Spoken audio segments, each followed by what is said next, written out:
ರಾಶಿಯವ್ರಿಗೆ terror ಕಾರ್ಡಿಂದ ನೋಡಿ ನಿಮ್ಗೆ ಏನು ತೊಂದರೆನೋ ಏನಿಲ್ವೋ ಅದನ್ನ ನೋಡಿ ಹೇಳ್ತೀನಿ.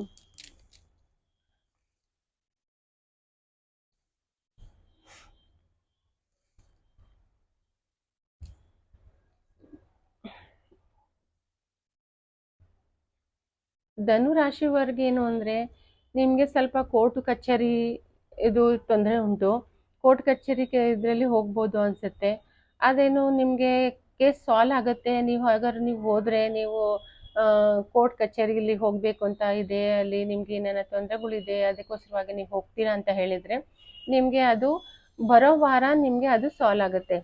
15 ದಿವಸ ಆಗುತ್ತೆ, ಅದ ನಂತರ ನಿಮಗೆ ಸಾಲ್ವ್ ಆಗುತ್ತೆ. ನಿಮಗೆ ಕೋರ್ಟ್ ಕಚೇರಿದು ಪ್ರಾಬ್ಲಮ್ ಎಲ್ಲ ಸಾಲ್ವ್ ಆಗುತ್ತೆ. ಅದ ನಂತರ ನಿಮ್ಗೇನೋ ಬಿಸ್ನೆಸ್ಸನ್ನು ಮಾಡಬೇಕು ಅಂತ ಇದೆ, ಅದು ನಿಮಗೆ ಜಲ್ದಿನೇ ಹೊಂದ್ಗೂಡು ಬರುತ್ತೆ ನೋಡಕ್ಕೆ ಹೋದರೆ. ಮತ್ತು ಯಾರನ್ನ ನೀವು ಫ್ರೆಂಡ್ಗಳ್ನ ನೀವು ದುಡ್ಡು ಕೇಳಿದ್ದೀರಾ ನೋಡಕ್ಕೆ ಹೋದರೆ ಧನುರಾಶಿಯವರು ನಿಮಗೆ ದುಡ್ಡಿಂದು ವ್ಯವಸ್ಥೆ ಆಗುತ್ತೆ. ಮತ್ತು ನೀವು ಬ್ಯಾಂಕಲ್ಲಿ ಲೋನಿಗೋಸ್ಕರ ಅಪ್ಲೈ ಮಾಡಿದ್ದೀರಾ, ಅದು ಲೋನಿಗೆ ಅದು ನಿಮ್ಗೆ ಒಂದು 20 ದಿವಸ ಆಗ್ಬೋದು ಲೋನಿಗೆ ನಿಮಗೆ ಬರಲಿಕ್ಕೆ ಉಂಟು.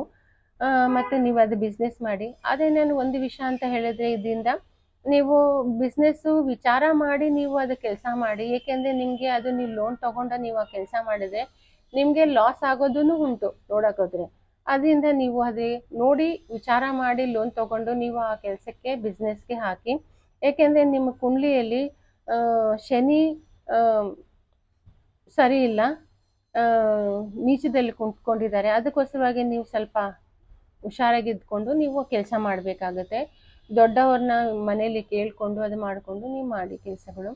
ಅದೇ ಈ ವರ್ಷ ನಿಮ್ಮ ಮದುವೆ ಆಗಿಲ್ಲ ಅಂತ ಹೇಳಿದ್ದಾರೆ, ಆದ್ರೂ ಈ ವರ್ಷ ನಿಮಗೆ ಮದುವೆ ಆಗುತ್ತೆ. ನಿಮ್ಮ ಮನೇಲಿ ಎಲ್ಲ ಶುಭ ಕಾರ್ಯಗಳೂ ಆಗುತ್ತೆ. ಅದು ಸ್ವಲ್ಪ ಹುಷಾರಾಗಿರಿ.